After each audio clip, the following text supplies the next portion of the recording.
how have things changed at the Boys and Girls Club since the start of the COVID-19 pandemic? Well, everything's changed. As we've moved forward with everything that's going on and dealing with the issues brought about with this pandemic, we've switched to a lot of online programming. We still are providing our essential service, which is our food program. Every Friday, we're still packing food bags and we're distributing out to members and their families here in the community. So that's the one thing that's kind of stayed normal, was the fact that, but instead of the kids actually coming in and getting the meals, we're actually preparing food bags and we're actually delivering them to people in our community. But the online portion, that's been a big difference and a big change, because we still want to engage the kids during this time. We still want to give them that outlet to be able to talk to, us as staff, and being able to connect with other kids in a structured environment.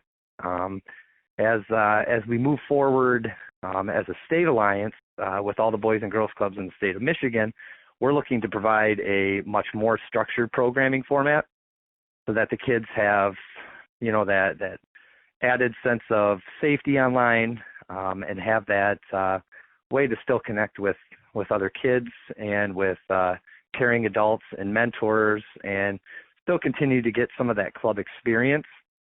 But as everything's moving forward too, we're tweaking things, we're trying things new, and of course safety is always the number one issue with everything that we do moving forward. So, if we don't see it to be a safe option, then we change it to make it safer for the kids. Right. And part of doing that has been obviously to move some of the components online. How has that been working, and what have the kids been working on specifically? So we are still offering our Youth Volunteer Corps program, which has actually been doing some online programming, which is doing some volunteers, some community service things that they can do in their home, or raking neighbors' lawns, or doing some really neat interactive things, writing letters to military personnel, how to make bags for people in the community out of Plarn, using plastic to, just to do some really cool projects to donate to somebody or donate to an organization that might need these resources.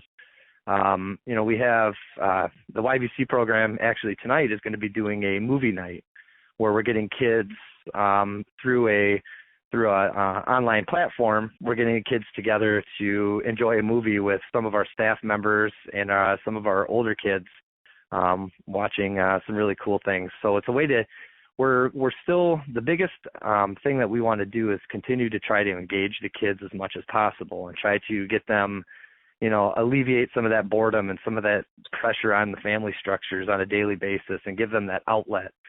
So, whatever we can do to continue providing for the kids and finding ways to get them all together, we're definitely exploring that. We've also done a lot of things through Facebook, through YouTube, and we're just fun little interactive activities where the kids can spot the difference, between two different pictures, and they can be entered into win prizes that we're some incentives that we're offering the kids too. So it's been a big shift in focus for us as an organization, but the staff that I'm working with and the staff that we have and the resources that we have available to us, we're using everything that we can to make sure that we're fine-tuning it so that we're still offering some of the programs. But of course, it's different. Right. And one of the points you brought up was pressure now on the family. How do you think that parents are responding, or what type of feedback have you gotten now the kids aren't able to come to the club anymore and they're staying at home? And for some people, that was a part of their regular routine. How are families responding to the kids being at home so much now? Well, we've seen good and bad.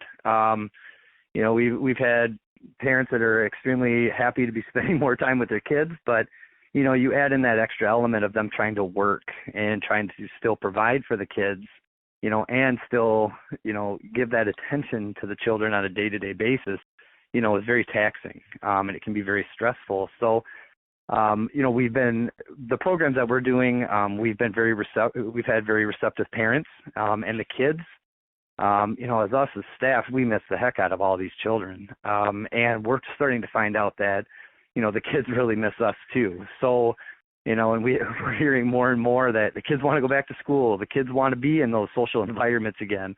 And before the COVID, it was, almost the opposite, like, oh, school and, coming to the club or things. Now they're seeing the benefits of why these social interactions are so important to their well-being and their mental health, that, it's refreshing to hear that from the kids and the parents.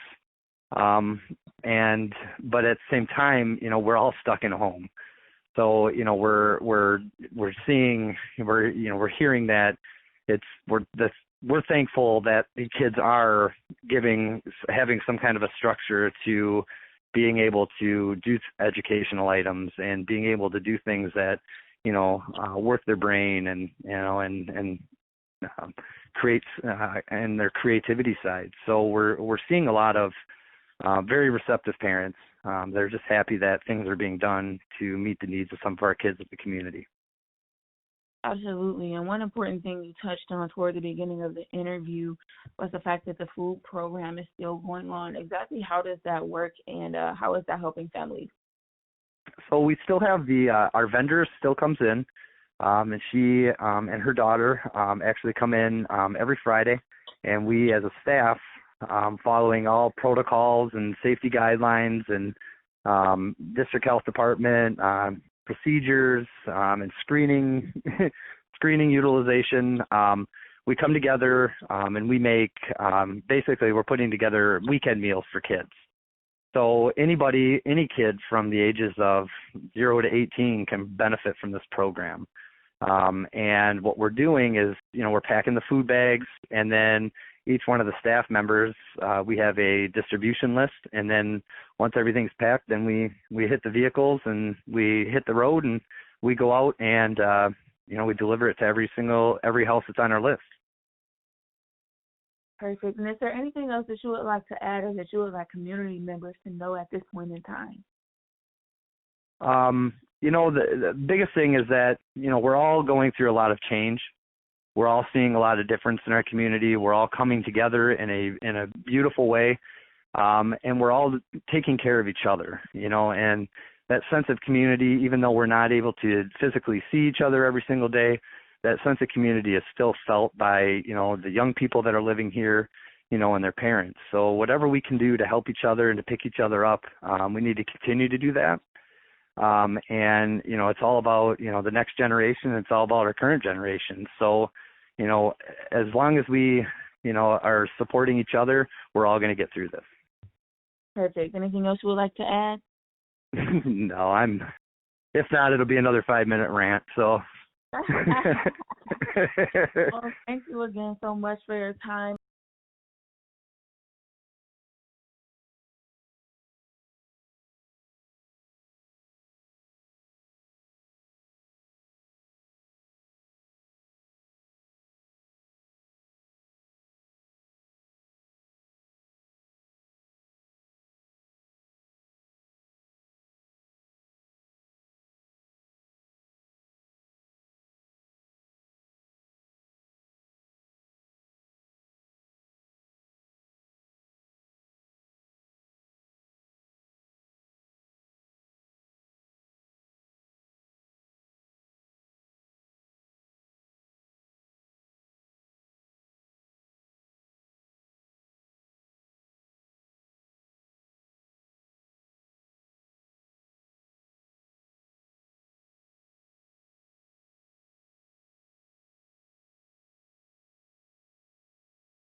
This has been Talk of the Town with your host, Nancy Smitham and Dr. Don McMaster.